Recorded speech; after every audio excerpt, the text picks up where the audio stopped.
kaum muslimin, kaum muslimat yang dirahmati Allah Subhanahu wa taala. Alhamdulillah, subuh ini Allah izinkan kita kembali menyambung kaji bersama Imam Al-Bukhari melalui kitabnya Al-Adabu Al-Mufrad. Semoga Allah mudahkan kita memahami dan Allah kuatkan kita untuk mengikuti. Karena itu mari kita bersyukur kepadanya atas segala nikmat dan karunia yang diberikannya. Selanjutnya salawat dan salam kepada baginda Nabi sallallahu alaihi wasallam yang pagi ini kita belajar sedikit demi sedikit dari petunjuk dan akhlaknya. Semoga salawat dan salam kita yang menjadi tanda ingat kita dan doa kita berbuah diijabahnya doa-doa kita, dan di akhirat kita mendapatkan syafaat dari Nabi kita. Ma'asyarul muslim, ma'asyarul muslimat dirahmati Allah. Ini kayaknya pertama, udah 2 kali ya setelah haji, setelah Idul Fitri, baru pertama, Masya Allah. Terakhir kita belajar bab yang ke-183, bab islahi zatil bain, bab memperbaiki hubungan sesama. Nah, setelah itu bab yang 184, babu idza kadzabta li rajulin huwa laka musaddiq, bab apabila engkau berdusta kepada seseorang padahal dia percaya kepadamu. Bab ini munasabah dengan bab sebelumnya, karena di antara adab yang baik adalah memperbaiki hubungan, dan yang banyak merusak hubungan adalah penipuan. Jadi kita bicara kepada orang dalam keadaan berdusta dan orang percaya dengan ucapan itu. Tentu saja yang namanya tali dusta itu pendek, cepat terungkai, cepat terlepas, dan cepat diketahui. Oleh sebab itu maka munasabahlah bab ini, karena di antara perusak hubungan di antara sesama adalah ketika orang percaya kita mengkhianatinya.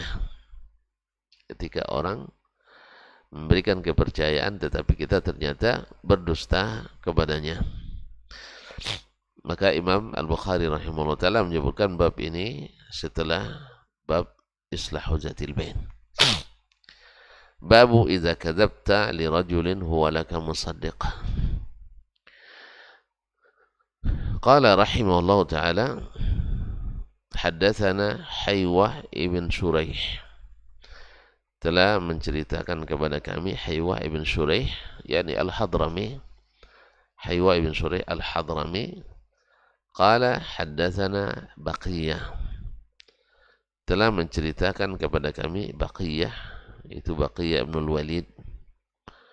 Baqiyah ibn al-Walid ini mudallis waqad an. Dia meriwayatkan di sini kan an Dubara ibn Malik Al-Hadrami. Dubara ibn Malik Al-Hadrami, dia adalah Dubara ibn Abdullah ibn Malik. Ini dinisbatkan pada datuknya. Dubara ibn Abdullah ibn Malik Al-Hadrami, an abihi, dari bapaknya yaitu Abdullah ibn Malik Al-Hadrami, an Abdurrahman ibn Jubair ibn Nufair, dari Abdurrahman ibn Jubair ibn Nufair Al-Hadrami kadalik, anna abahu, bahwa bapaknya Jubair ibn Nufair Al-Hadrami menceritakan kepadanya, anna Sufyan ibn Usaid Al-Hadrami haddathahu, bahwa Sufyan bin Usaid al-Hadrami menceritakan kepadanya annahu sami'a an-nabiy sallallahu alaihi wasallam, bahwa dia mendengar Nabi sallallahu alaihi wasallam yaqul, bersabda, kaburat khiyanatan an tuhadditha akhaka hadithan huwa laka musaddiq wa anta lahu kadhib. Adalah pengkhianatan, sungguh besar pengkhianat di saat engkau menceritakan kepada saudaramu sesuatu, huwa laka musaddiq, dia membenarkanmu, wa anta lahu kadhib, padahal engkau sadar sedang berdusta. Berarti kan sengaja menipu, dan barangkali mungkin sengaja menjerumuskan. Karena ada orang sudah tahu bahwa itu tidak benar, tapi karena kawan ini percaya benar. Ya, karena orang tidak mungkin minta pendapat kita kecuali karena dia percaya dan yakin. Nah, di saat orang percaya seperti itu, kita justru tidak jujur kepadanya. Ini kan kalau disakiti oleh orang yang jauh sakit, tapi disakiti oleh orang yang dekat lebih sakit. Ma'asyarul kiram dirahmatullah. Jadi kita dikhianati orang yang jauh dari kita, itu sakit. Tidak ada yang tidak sakit. Tapi yang dikhianati oleh orang kepercayaan dan orang dekat, itu lebih sakit lagi. Lebih sakit lagi.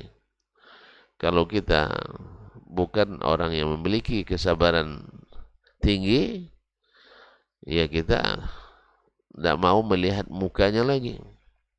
Ya. Siapa misalnya? Mungkin saudara kita sendiri. Tidak ada orang yang curiga pada saudaranya. Tapi ketika dia mengkhianati, ketika memberikan sesuatu informasi, dia tahu informasi itu tidak benar, tetapi dia tetap mengatakannya seolah-olah benar. Padahal di situ ada konsekuensi. Misalnya Syekh nak menikah, ya kan? Tanya tentang seseorang yang nak dilamar. Ya, tentu antum bertanya kepada orang yang thiqah menurut kita, orang yang kita percayai. Dan dia tahu bahwa informasi yang dia berikan itu tidak valid, tidak benar. Tapi ibaratnya kadang-kadang banyak latar belakangnya. Orang karena tidak sukses berkeluarga, tentu ingin pula orang lain jangan sampai sukses pula. Misal gitu. Apa yang kurasakan kau mesti rasakan juga, rasain gitu. Itu berarti ada konsekuensi. Orang akan menikah dengan harapan baiti jannati, surgaku, rumahku adalah surgaku, tapi justru yang terjadi sebaliknya, yaitu nari atau dari nari, rumahku adalah neraka bagiku. Tadi kan baiti jannati, rumahku surga bagiku, sini dari nari, rumahku jadi neraka. Yang lebih sakit lagi ketika kita sampaikan, kamu dulu begini-gini, sengaja saya bilang seperti itu agar kamu merasakan. Kan lebih sakit lagi kaum muslimin muslimat dirahmati Allah. Nah, ini termasuk adab yang sangat-sangat tidak dianjurkan, adab yang sangat ini pengkhianatan, sungguh besar khianat di saat kita mengatakan sesuatu pada saudara kita, padahal dia tidak jujur dalam hal ini, dan dia yakin kepada kita. Atau misalnya ada konsekuensi ekonomi, misalnya utang piutang. Misalnya ada seseorang nak berhutang, antum tahu dia tak pernah jujur dalam berhutang. Tapi antum rekomendasikan juga kepada, misalnya kepada saya, dan antum tahu itu dia, dan saya yakin dengan antum, tapi antum rekomendasikan juga, nah ini bagus orangnya Ustaz, jujur dan sebagainya. Akhirnya awak beri, lepas itu ternyata tidak jujur. Asal itu ngaku pula, memang tidak jujur dia. Cuman gimana lagi? Berarti ini khianat besar. Ada konsekuensi yang akan dihadapi oleh seseorang akibat dari informasi yang kita beri tidak benar dan orang yakin pada kita. Makanya kaum muslimin, kaum muslimat dirahmati Allah SWT. Makanya an-nasiha, ad-dinun nasiha, kata Nabi SAW. Agama itu adalah an-nasiha. Nasihat itu artinya ikhlas, terus terang, jujur kepada saudara sesama muslim. Kan kata-katanya liman, lillah, wali kitabihi, wali rasulihi, wali a'immatil muslimina wa ammatihim. Harus jujur. Ada konsekuensi yang berat yang harus ditanggung oleh orang yang awalnya percaya pada kita padahal kita tidak jujur kepadanya. Ma'asyiral qurum, ma'asyiral muslimin yang dirahmati Allah. Atau misalnya, nah ini di musim-musim suksesi kepemimpinan 2024 ini, kadang antum diangkat jadi tim sukses saya mencalonkan diri misalnya jadi caleg, atau bacalek ya, misalnya. Antum yakin bahwa saya itu tak kena ada suara, tapi supaya keluar juga duit saya, karena biasa tim sukses tetap sukses, Bang. Iya, tim sukses tetap sukses, membelanjakan uang calonnya. Antum sebenarnya tahu bahwa saya tidak berkompeten untuk maju. Tidak akan ada suara orang. Walaupun orang ngaji banyak di masjid, orang masjid itu punya keponakan yang maju. Ya dah. Ya saya Hidayat misalnya. Ini pengurus masjid. Maju pula di dapil saya itu apa mama dia. Mana yang dipilihnya? Ustaz Dasma itu mamanya. Mama. Jadi jangan terlalu yakin gitu. Walaupun saya ceramah ke sana kemari nih. Nah, anggap kalau hitung-hitung misalnya di sini ada 30 kan. Di sana ada 50 kan sudah 80. Saya ceramah di 100 masjid kali 80 orang, kali 30 orang. Udah cukup suara tuh Bang. Nah, hah? Menurut saya itu. Rupanya yang jemaah saya yang ramai itu setiap orang ada calegnya atau ada calon yang akan dia pilih. Dia bukan dapat amplop 250.000 di pagi lagi, enggak. Sejak kecil dia yang menjaga, yang biayain. Nah, jadi kalau antum tahu itu, tapi gimana? Antum sudah terlanjur jadi tim saya, duit saya harus antum dapat. Karena antum bagiannya ada situ kan, ada namanya operasional kampanye, operasional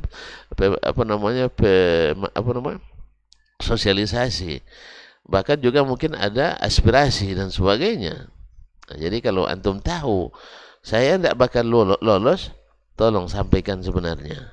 Ya, jangan nanti setelahnya 2 martabat duduk atau terduduk. Nah, itu bahayanya, duduk atau terduduk. Setelah saya terduduk, utang dah banyak, rata-rata utang dulu tuh. Janji nanti proyek atau sebagainya kan.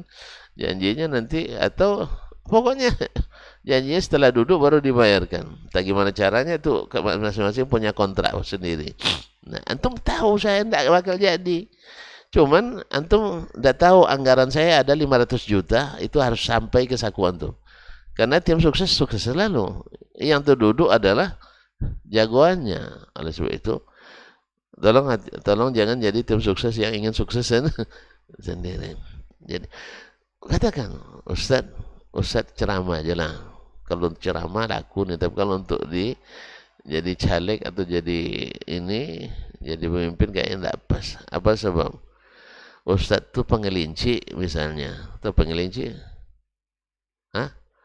suka lari dari tanggung jawab.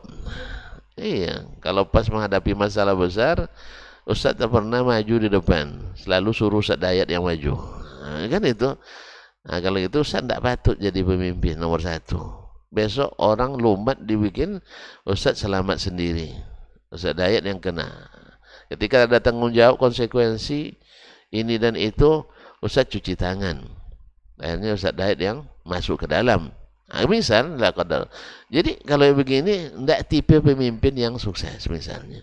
Atau tidak pimpin wakil rakyat yang akan berpikir untuk rakyatnya. Katakan sebenarnya, jangan berkata yang tidak benar. Yes, ya? Apa lagi? Konsekuensi apa lagi? Konsekuensi sosial. Ya, konsekuensi sosial. Ya, antum tahu di situ orangnya berdakwah tidak boleh keras-keras. Nah, antum bilang sampai ke Ustaz kan, Ustaz baru masuk dulu kan, coba masyarakat sini nih Pak Ulilnya.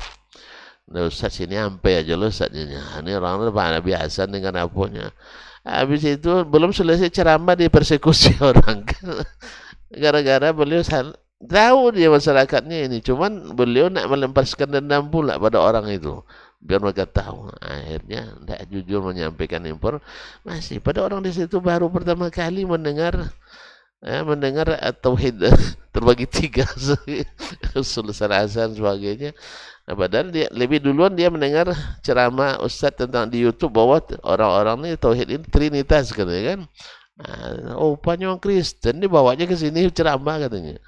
Nah, jadi memang kaum muslimin dan muslimat dirahmati Allah SWT, hal ini selalu berimbas pada hubungan baik di antara orang-orang yang tadi awalnya saling percaya, tetapi setelah itu ternyata setelah dikhianati, dan sebesar-besar pengkhianatan adalah orang kepercayaan yang tidak jujur kepadanya. Dan itu banyak kita lihat di lapangan kaum muslim dan muslimat, orang yang awalnya mesra, hubungan Masya Allah luar biasa, harmonis, Masya Allah, tapi kok tiba-tiba tidak pernah terdengar lagi saling sapa, bahkan saling fitnah. Apa rupanya? Tadi informasi yang tidak benar. Atau ada konsekuensi memutus silaturahim. Nah, ini kan sering juga terjadi. Orang antum hadir, misalnya kita bicara entah rapat lah namanya atau sedang ngomong biasa. Nah, antum orang kepercayaan saya, misalnya, apapun antum omongkan, saya akan terima bulat-bulat, seolah-olah itu wahyu turun dari Rabbul Ardi was Samawat. Ya, pokoknya asal antum yang kasih informasi ke saya pasti benar. Jelas ya? Akhirnya antum menyampaikan berita tentang seseorang kepada saya. Ya, awalnya hubungan kami baik, tapi dengan berita yang antum katakan, hubungan itu bukan retak lagi, pecah, berguguran. Jadi condong kacau pocah atau putus rotan. Gara-gara apa? Informasi yang antum beri. Misalnya saya mengatakan begini, Ustaz Hidayat itu dalam bab ini salah paham. Coba bayangkan, dengar bahasanya salah paham. Sebabnya, misalnya dalil ini belum sampai kepadanya. Apa yang dibuatnya? Salah laporan. Sampai ke Ustaz Hidayat, kata Ustaz Dasmandu, Ustaz Hidayat tak paham kamu kene. Coba bayangkan, kalau dibilang masalah hadis ini salah paham, itu sedikit bang, ya kan? Ya kan? Saya jelaskan karena hadis ini dhaif, tapi dia sarah juga, tidak ada masalah. Tapi kalau beritanya sampai Ustaz Dayat tidak ngerti apa-apa hadis, gimana kira-kira? Hah? Senang dengarnya? Senang dengar saya? Nah, atau saya katakan Ustaz Dayat dalam bab ini mirip dengan pendapat orang-orang Murji'ah. Sampai ke Ustaz Dayat. Ustaz Dayat tuh imam Murji'ah. Kalau dibilang Imam Murji'ah, apalagi Ustaz Dayat orang yang sempat sentimennya tinggi, emosionalnya tinggi. Nah, mendengar itu subhanallah, dia pas karena yang lantung HP ini, nah, dihapus nama saya di dalam HP itu. Berubah status. Ustaz Dasman itu dulu adalah syekh kita, guru kita, tuan guru, Buya, Ki Haji, rupanya buaya katanya. Apa sebab? Gara-gara informasi yang antum tidak jujur memberikannya. Ini sebesar-besar khianat. Ya, sebesar-besar khianat. Dan ini di majelis-majelis orang soleh ada terjadi. Bukan majelis-majelis orang preman-preman, tidak. Majelis orang-orang ngaji. Sering terjadi yang seperti ini. Ya, seto saat berkilo-kilo jadinya. Ini memang ada dulu kami waktu masih kuliah. Ada anekdot kawan-kawan. Kalau kamu ingin bertambah bila dikirim, kirimlah berita. Nah, kalau nak bertambah sampainya kirim berita. Tapi kalau nak berkurang, kirim duit. Iya tak? Antum kirim duit, pergi ke bank. Hah, bawa 3 juta, yang sampai? Ini kan sampai 3 juta administrasi, kecuali antum tambah lagi uang transfernya. Ya dah, berapa transfer sekarang mah? Antum beli token. Nah, beli token listrik. 500.000. Dikasih 500.000? Nggak berkurang. Kalau uang selalu berkurang kalau dikirim. Baik melalui orang atau melalui uang. Atau melalui beruang. Nah, berkurang. Tapi kalau berita selalu bertambah. Yang lebih parah itu tambahannya itu yang tidak benar. Coba bayangkan. Awak katakan ini paham yang disampaikan seperti ini seperti paham orang Murji'ah. Kan bisa saja saya salah menyampaikan, saya mensyarah, salah paham. Wajar kan? Tapi ketika beritanya sampai, Ustadz Dasman itu mengatakan Ustadz Hidayat Imam Murji'ah. Ya, bayangkan. Tentu menggelinya Ustadz Dayat dibuatnya. Nah, akhirnya kalau sempat saya di depan rumahnya, lalu setiap hari di pagarnya berumah. Nah, iya. Atau pasang remote. Bila ada mobil Dasman lewat, remote-nya menyala gitu. Akhirnya dikira saya pencuri, apalagi pulang larut malam terus kan.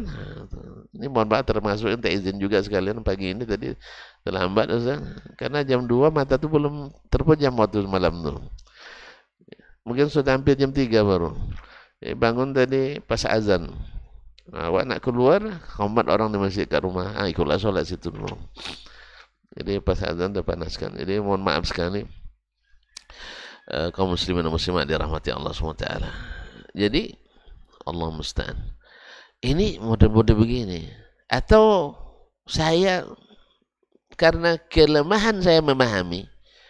Karena saya tidak, seperti kata Imam Syafi'i, tidak menguasai seluruh sunnah Nabi. Kalaulah orang sekelas Imam Ahmad, Imam Malik, Ishaq bin Rahuya, Abdurrahman bin Mahdi, Waqi' bin Al-Jarrah bertemu dengan Imam Asy-Syafi'i rahimahullah. Tapi Imam Syafi'i katakan dengan tegas, la a'lamu ahadan min ahli ilmi bis sunan. Min ahli ilmi bis sunan yuhitu bi jami'i sunan. Saya tidak tahu seorang pun yang berilmu tentang sunnah. Maksudnya hadis-hadis Nabi. Yuhitu bi jami'i sunan. Mengetahui seluruh sunnah Nabi sallallahu alaihi wasallam. Tapi kaum muslimin sunnah. Nah, kalau orang sekelas Ahmad, Malik, disebut Syafi'i, tidak menguasai seluruh sunnah.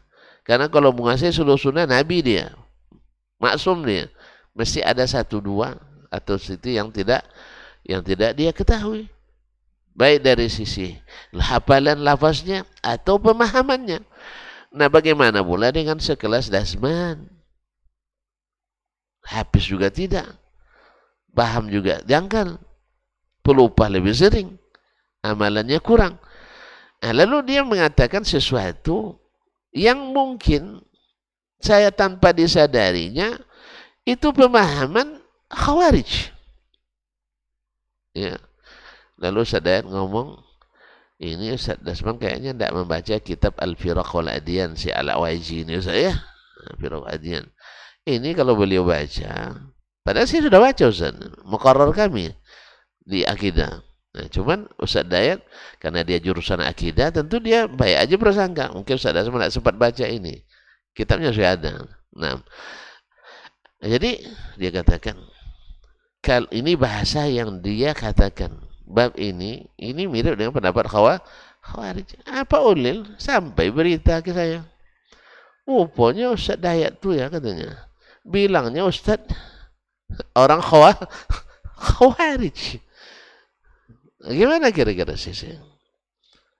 Kalau saya sempat tidak suka klarifikasi, kan ada sebagian orang dapat berita dari antum tuh tidak mau lagi klarifikasi, dah final. Saya sudah menghadapi orang seperti itu. Saya awal-awal pulang dulu di Bangkinang, membahas suatu masalah. Dan saya kebiasaan saya waktu itu merekam seluruh ceramah saya sendiri. Belum ada live streaming nih, saya rekam pakai MP4 bang. MP4 saya rekam. Itu pun karena dihadiahkan oleh Ustadz Suryadi waktu itu. Dia suka kasih hadiah, jazakallahu khairan. Berguna juga untuk dakwah, maka rekamannya ada. Jadi, coba bayangkan. Saya punya rekamannya. Lalu seseorang yang hadirnya di luar, di Selasar. Tidak dalam duduknya. Nah. Dengar di luar. Yang memang mencari supaya lisan saya terpeleset. Padahal tidak terpeleset. Dia telinganya yang terpeleset, tertutup. Apa laporannya? Bahwa Dr. Dasman menyesatkan semua orang yang sholat bismillahnya dijaharkan. Masya Allah. Sampai ke Ustaz.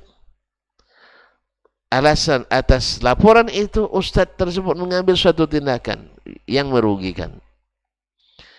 Saya sesama Ustaz kan tak boleh saling menjatuhkan. Saya datangi, saya bawa rekaman itu. Ustaz, kenapa Ustaz mengambil keputusan ini? Kamu begini. Ustaz sudah rekamannya. Saya tidak mau dengar lagi.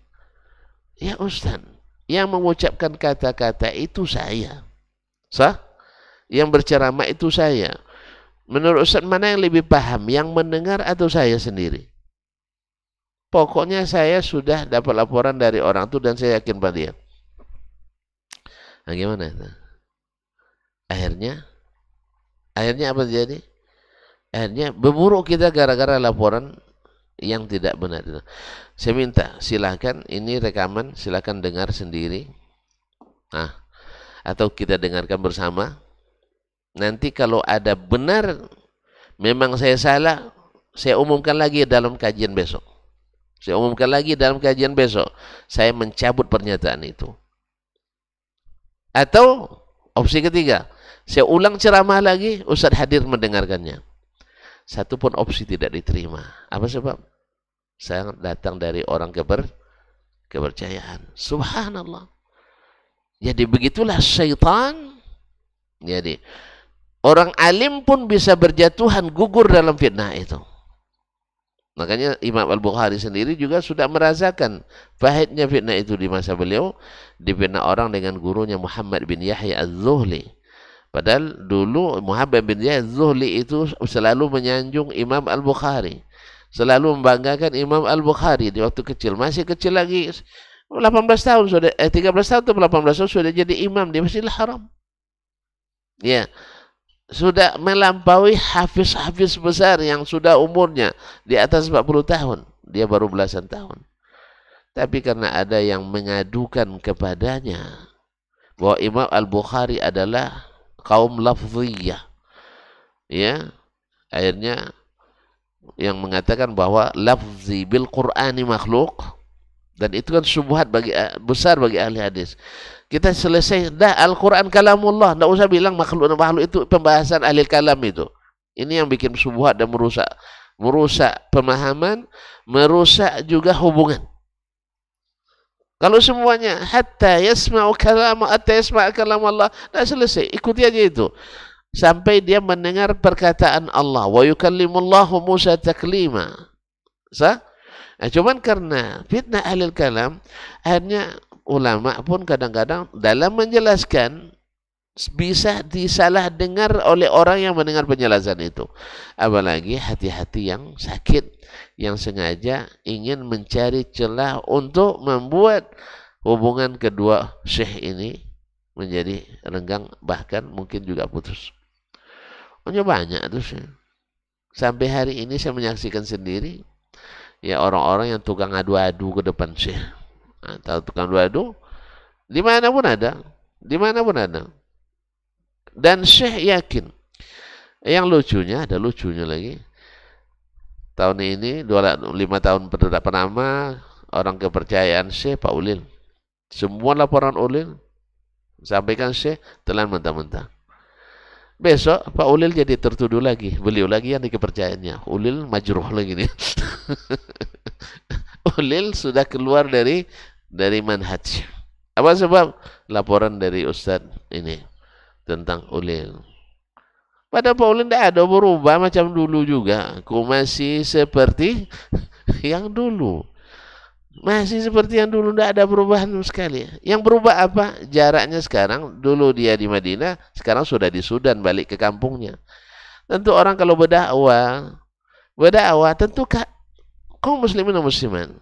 Berdakwah tentu tidak seperti lagi di tempat asalnya. Antum kalau berdakwah ke mana-mana banyak, ke Sumbar misalnya, tentu banyak makan sanjay bang ya. Kan ya.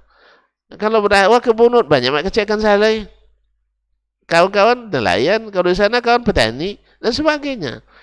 Interaksi sedikit aja. Kadang-kadang ini ada kisah dari Sudan. Ustaz Dayat mungkin lebih tahu ya. Ini orang Sudan ya. Orang Sudan tuh kulitnya punya kelabu-kelabu apa Ustaz? Ya Ustaz Dayat yang paham tuh. Jadi ada seorang yang keras sekali. Ya. Dan suka melapor. Salah satu dari kawan yang sepengajian dengannya jadi bupati. Sekarang konflik di Sudan ya. Rawan konflik memang. Semoga Allah selesaikan masalah mereka dengan sebaik-baiknya. Jadi yang namanya pejabat tentu ada kunjungan ke bawah, ke daerah. Kalau antum pergi ke kampung Ustaz, antum pejabat, ya bupati. Pergi misalnya ke mana kampung? Siapa yang kampungnya paling kampungnya? Saya lah, nah, pergi Muara Jalai misalnya. Bupati Kampar turun ke Muara Jalai. Hadir nenek-nenek. Yang kan nenek-nenek, ibu-ibu pun diserbunya saya. Saya di bupati, pergi ke kampung tuh. Jangan kan nenek-nenek kampung tuh, ibu-ibu yang masih setengah tua juga akan serbu saya juga. Nak salaman, iya kan? Enggak kan? Nah, tentu udah mulai ngantuk ulah sayang. Iya. Mereka artinya euforia, suka orang kampung kita jadi Yang kedua, mereka juga ingin menarik simpati saya. Supaya nanti pembangunan di kampung ini, makanya bagi mereka itu menyambut seperti itu nggak apa-apa, karena kebanyakan mereka nggak paham bahwa bersalaman laki-laki perempuan yang bukan mahram nggak boleh, iya kan? Coba masyarakat kita, mana yang pahamnya? Boleh atau tidak boleh? Boleh atau tidak boleh? Boleh. Pemahaman sebagian besar mayoritas umat Islam, bersalaman laki-laki perempuan yang bukan mahram boleh. Apalagi salam sama kiai, sama buya, cium tangan lagi. Ya kan? Habis itu kepalanya dipegang sama buya anak gadis itu. Apa coba? Sudah anak saya, kan itu kan? Nah, perasaannya sudah jadi anak. Nggak lama saya itu suruh jadi mak anaknya. Lamarnya habis itu aku terima. Katanya anak kita baru nikah. Jadi jalan ke kampung itu, nenek-nenek orang tua itu berebut salam tangan dia nggak mau, cuman sebanyak itu orang pegang tangannya. Nampak sama kawan yang suka melapor itu. Ibaratnya saya dengan Ustaz Dayat, guru kami misalnya agaklah Syekh Muhammad Khalifah Tamimi ya, sama guru ya di Madinah misalnya. Dan guru saya ini keras juga memang. Nah, misalnya lapor sama Ustaz Dayat. berubah das bantu manhajnya. Coba gara-gara salaman manhaj berubahnya. Tidak tahu tuan rumah tidak tepat mungkin berubah manhajnya. Apa berubah manhajnya? Lah cenderung awamnya lah. Gara-gara salaman itu berubah jadi seorang alim menjadi seorang awam. Oh ya kan? Cuma satu itu. Dan itu bukan dia yang mau. Orang yang ngambil tangannya. Dia kerumunan massa itu. Tidak ada uzur sama sekali. Akhirnya Syekh pun panggil kami ke Madinah. Coba bayangkan.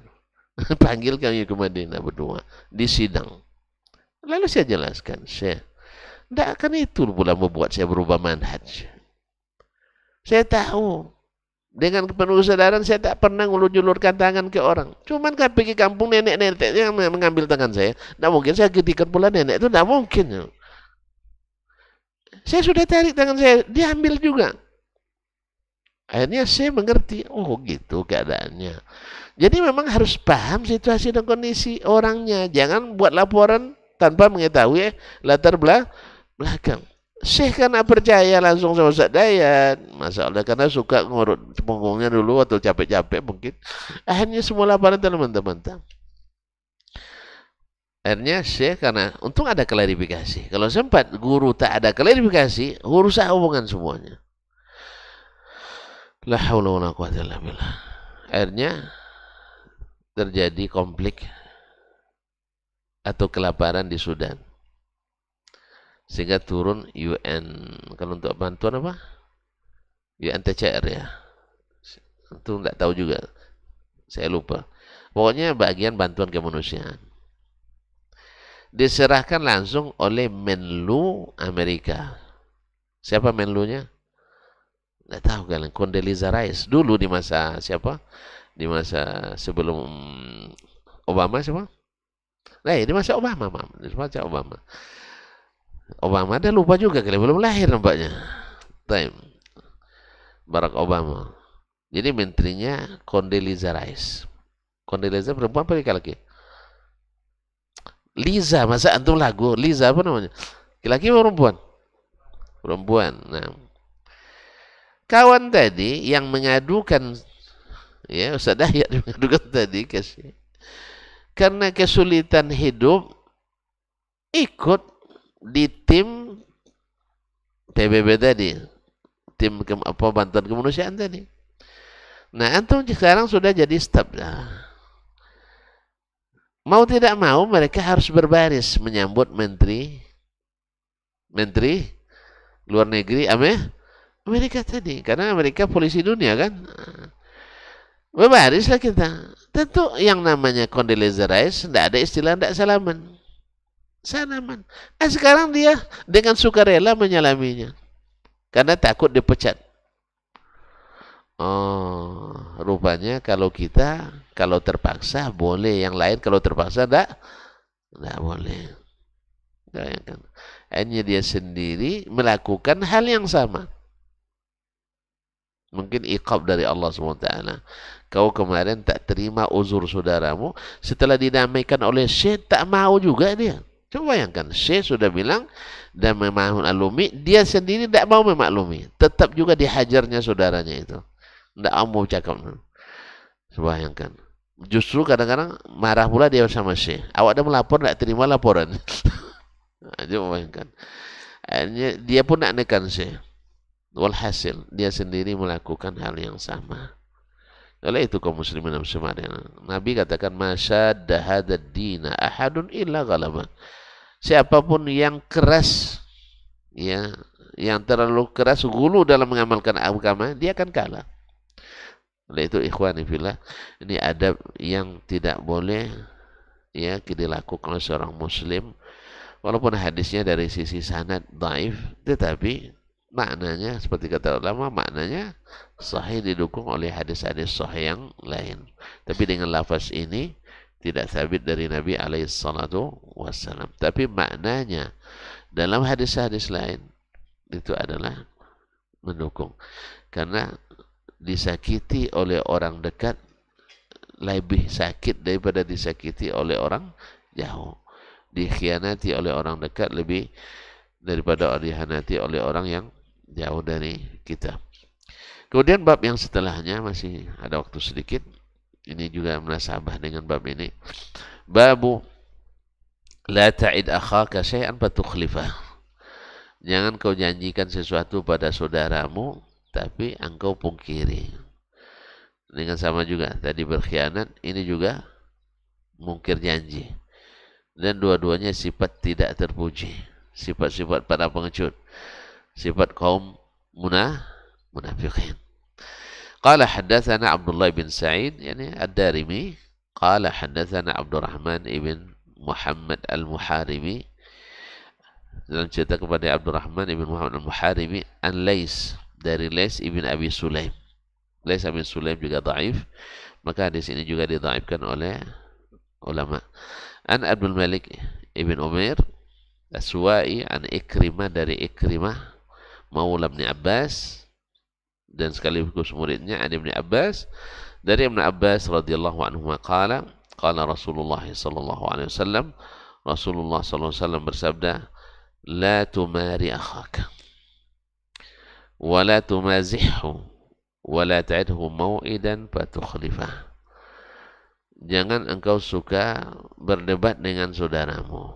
Maksudnya berdebat yang tidak menghasilkan ilmu. Kalau debat menghasilkan ilmu tuh ada diskusi namanya muzakarah. Tapi debat yang nak cari menang, nah, itu macam kami dulu berdebat, ada munakasah. Kalau di waktu kelas 7 di pondok, itu memang cemenang. Karena nilainya di situ. Siapa menang tinggi nilainya. Jadi cari, pokoknya gimana pun caranya harus kawan kalah gitu. Itu debat. Dan yang seperti ini tidak dipuji dan tidak dianjurkan oleh Nabi Sallallahu Alaihi Wasallam. Bahkan Nabi menyanjung orang yang meninggalkan mira sekalipun dalam keadaan benar. Ana dhaminun bi baitin fi wasatil jannah liman tarakal mira walau kana muhiqqan. Saya menjamin untuk seorang taman di tengah surga untuk siapa yang meninggalkan berdebat walaupun dalam keadaan benar. Makanya ketika orang ngajak debat, kita lihat kalau orang ini berdebat nak cari menang, tidak usah berdebat, buang-buang waktu. Iya, dia bilang ini betul salah. Tapi gimana lagi kalau kita tinggalkan lumat kita sama masyarakat. Ini yang begini tidak ada ini. Ini tidak ada alim. Alim itu kalau udah tahu salah dia tinggalkan. Karena masyarakat ngikut dia, tidak maksa dia. Nah, cuma kalau takut tidak diundang ceramah, itu lain hal. Ya antum kok takut? Katanya kita sudah viral dan tenar. Ya tidak laku di Pekanbaru, pindah ke Bangkinang. Tidak laku Bangkinang, pindah ke Ranah Minang. Ya, tidak laku juga di Ranah Minang, pergi ke luas. Alam takun ardullahi wasi'atan fatuhajiru fiha. Ya kan? Tidak mungkinlah semuanya. Minimal menjelang tahu kita bahwa antum digelar Wahabi misalnya. Kan Wahabi mau pula sekarang. Syiah diajak bersahabat. Ini pernyataan Presiden Iran, auzubillah nih, memuji pemuda Indonesia, tahu siapa musuh, siapa teman. Siapa ini maksudnya? Wahabi. Nah, dan dia nggak tahu bahwa seluruh tuduhan yang dituduhkan ke Wahabi itu Syiah lah yang paling patut menerima tuduhan itu. Dibilangnya orang Wahabi haus darah. Ya, Syiah, Masya Allah, pergaulannya masa hembel. Apa makna hembel saja? Hospitality. Pokoknya macam-macam. Mereka tidak baca sejarah sih, karena belajarnya ilmu Islamnya dari Barat. Itu masalahnya. Dan ilmu Barat itu subuhatnya 80% lebih diambil dari buku-buku Syiah. Semua subuhat mendiskreditkan Islam diambil dari buku-buku Syiah di Barat. 80% lebih. Tentu itu. Nah, kalau tentu nak buat perbandingan, ya Wahabi ketika awal berdiri karena ditentang orang di mana-mana, tentu harus membela diri. Pasukan Turki menyerang, tentu berhadapan dengan mereka. Orang-orang sufi menyerang, tentu dihadang oleh mereka. Rata-rata mereka lebih banyak defensifnya daripada ofensifnya. Coba yang melakoni lebih daripada 60 kali peperangan sampai berdirinya kerajaan Arab Saudi. Antum bayangkan berapa korban yang jatuh? 60 peperangan selama 40 tahun. Berapa korban yang jatuh? Kan tidak tahu kan? Nah, yang begini terkicuri nantarangnya. Kalau ada orang bawa subuhat langsung diterima dalam mentah-mentah. Hanya 4.000 orang dalam 40 tahun. Berarti setahun?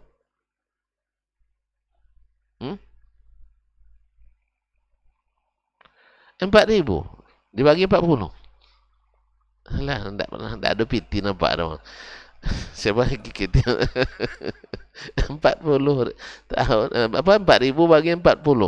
Ya 100. Ya. Yang begini ini peperangan kawan, bukan pembantaian. Peperangan, karena diperangi mereka. Ya. Antum kalau diserang, oh kami tidak perang dah, kata gitu, dah habis hancur. Kanto antum meyakini sebuah kebenaran lalu diserang orang, tentu harus membela diri. 4.000. Bayangkan dengan Syiah hanya berkuasa menguasai tanah Haramain hanya sekitar 30 tahun. Dalam satu musim haji, sekali musim haji di masa mereka berkuasa itu menewaskan 35.000 orang. 35.000 orang tewas di Masjidil Haram. Rata-rata orang dalam keadaan ihram di hari nahar. Ketika mereka tahu ifadah, kan ramai sekali di Masjidil Haram. Sehari 35.000 orang. Ini 40 tahun 4.000 orang. Mana yang kejam? Woi.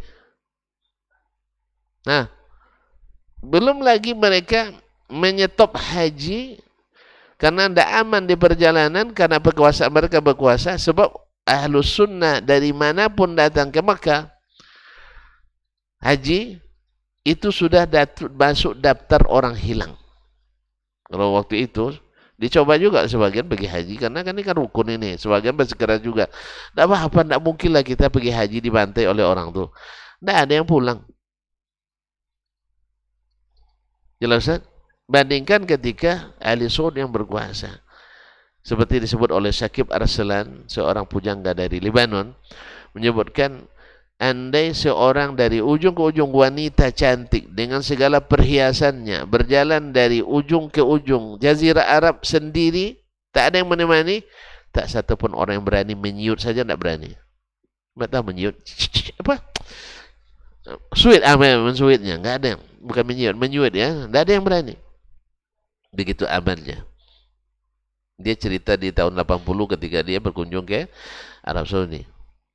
Ma'asyarul kiram dirahmati Allah. Ustaz, mana yang patut dapat haus dana? Taib.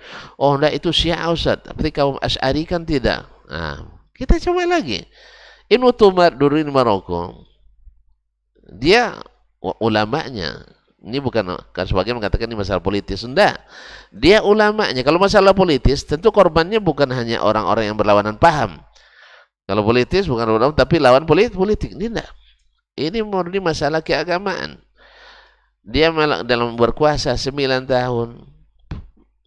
7 tahun berperang sebanyak 99 kali. Menewaskan korban 200.000 orang.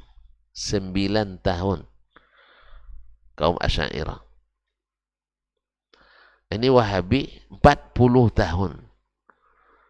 Nah, mana yang kejam? 9 tahun di 7 peperangan 200.000 orang nyawa melayang.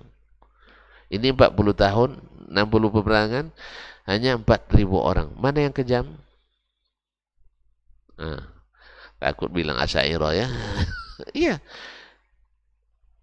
Dia imamnya Asy'ari di zaman itu. Saya mengatakan ini bukan untuk ngajak antum untuk bertembung, untuk berkelahi, untuk tidak memfitnah, tidak. Cuman jangan jahat Jangan jadi penjahat dakwah, itu maksud saya. Ini banyak jadi penjahat dakwah yang orang buat kesalahan dibesar-besarkannya. Padahal kesalahan yang dia lakukan lebih besar. Orang ini buat kesalahan ada alasannya. Alasannya adalah melindungi diri. Ini kebanyakan. Ini alasannya karena haus darah orang yang tidak sepakat dengannya. Nah, itu yang dilekatkan kepada Wahabi, padahal mereka lebih berhak untuk menyandang gelar itu. Ini namanya pengkhianatan dalam dakwah. Jujur sajalah, nah, bahwa setiap orang ada yang gulu di antara golongannya. Nah, termasuk ustadz yang seperti ini, termasuk ustadz gulu ini. Ya, kemana-mana menebar fitnah tanpa dasar. Ya, nah, makanya sadarlah kita, jangan mau dikatakan pemuda Indonesia bagus karena tahu mana musuh mana kawan. Syiah dijadikan kawan, Wahabi dijadikan lawan. Berapa bantuan Syiah di Indonesia? Berapa bantuan Wahabi di Indonesia? Gitu aja udah cukup.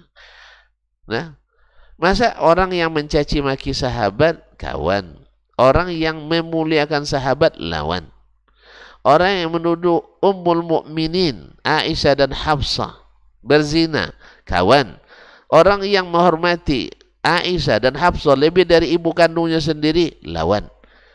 Berarti antum ikut Nabi atau ikut?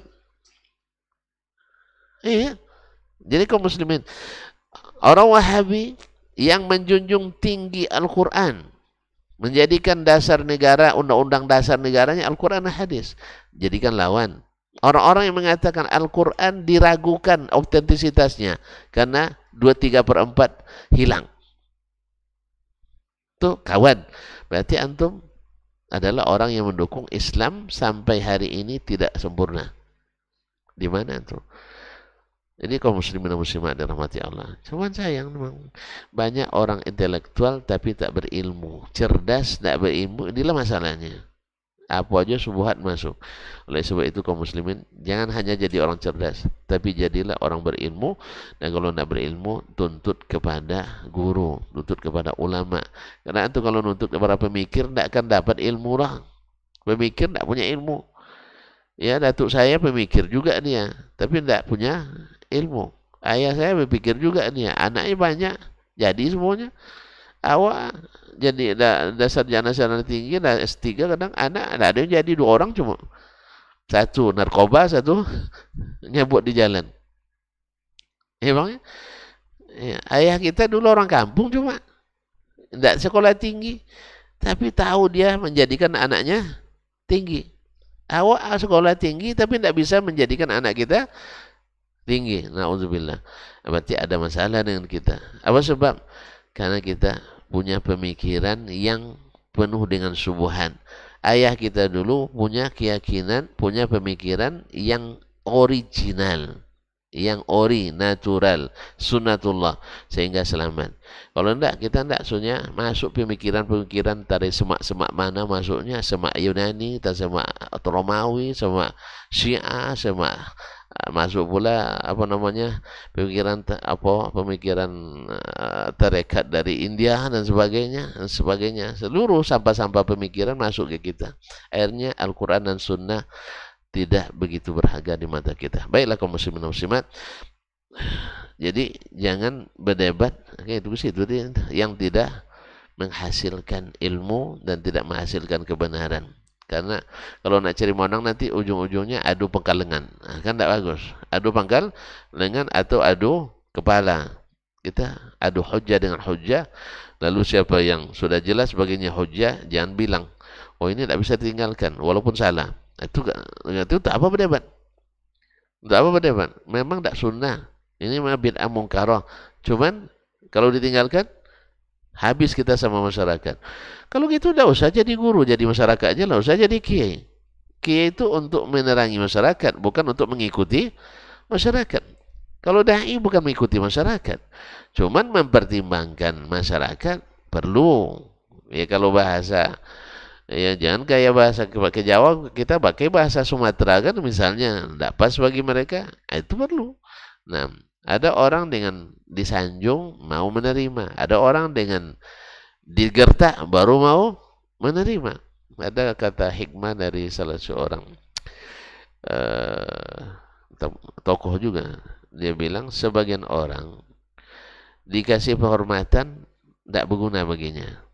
Kapan dia menyerah? Ketika diberikan penghinaan. Ada model seperti itu. Dihina dulu baru dia menyerang, baru dia mengakui. Ada orang seperti itu, sombongnya tidak ketulungan kata orang Jawa kan. Jadi kalau dikasih penghormatan tambah menjadi dia menghina orang lain. Tapi ketika dia dihinakan, baru dia tahu bahwa di atas langit ada langit. Di atasnya ada langit. Baik. Wala ta'idhu mau'idan tatukhlifah, dan jangan buat janji dengannya padahal kamu tahu akan tidak menepatinya. Karena kalau orang dah berniat tidak menepati janji, hatinya tidak sehat. Hatinya tidak beradab. Kalau antum memang tidak mampu, jangan janji. Oh maaf saya tidak bisa. Atau insya Allah kalau bisa saya beri. Ini tidak. Iya, aman tuh kita ini. Ada apa janji? Tolong ajarkan saya ini. Tidak usah lah dulu, nanti saya bantu tuh. Nah, apa aja lah dulu, nanti saya bantu. Pas waktu kita butuh, dia bilang tidak bisa. Berarti janji yang tidak ditepati. Atau misalnya, saya bisa saya punya duit 2 juta. Tunggulah ya 2 pekan lagi. Awak dah setiap malam berdoa kan. Semoga berkat juga lah Ustaz ini. Awak dalam susah dia beri kan. Rupanya pas sampai 2 pekan, jatuh tempo. Apa katanya? Saya tidak ada duit rupiah, yang ada dolar cumanya. Oh, yang kan. Rupanya udah 2 minggu tuh dia cari dolar untuk supaya tidak bisa saya pakai 2 juta. Kan 2 juta dolar kan tidak mungkin lah. Kan 2 juta dolar kan tidak mungkin lah. Nah, itu masalahnya. Nah, akhirnya akan bilang karena saya terdesak, Ustaz kasih aja lah dolar tuh sama Ustaz. Hanya dolar saya baru nih katanya. Bersetrika berseri. Saya ganti dengan berseri. Apa yang ciangnya? Apa yang cek? Berarti kalau gitu tidak usah dijanjikan. Kalau memang tidak mau, dah selesai. Pokoknya saya tidak ada. Minjam-minjam tidak ada sama saya Ustaz. Sebab Ustaz tidak pernah bayar. Misalnya kan. Ya, kalau mana tahu dia ada pengalaman pula kalau Ustaz Dasman berhutang tidak pernah dibayar misalnya. Nah, kalau gitu bilang aja saya tidak akan beri. Karena banyak orang berhutang tak mengembalikan. Itu yang sering kita utang sini tidak ada kembali, sini tidak ada kembali, tidak kembali. Allah musta'an. Kalau gitu jangan janjikan. Kalau akan memungkiri janji.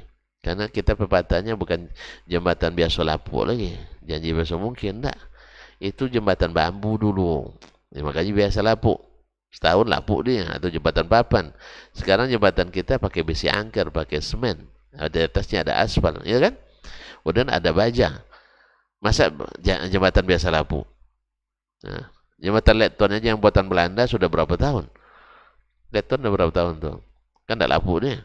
Apalagi yang buatan-buatan sekarang yang bajanya, Masya Allah, lebih ini. Tapi banyak juga yang lapuk, yang runtuh ya.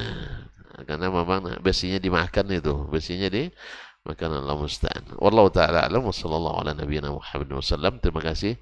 Dan mohon maaf. Mudah-mudahan yang tidak baik ini kita hindari. Dan kepada Allah kita memohon supaya kita jangan menjadi bagian dari buruknya akhlak ini. Amin ya rabbal alamin.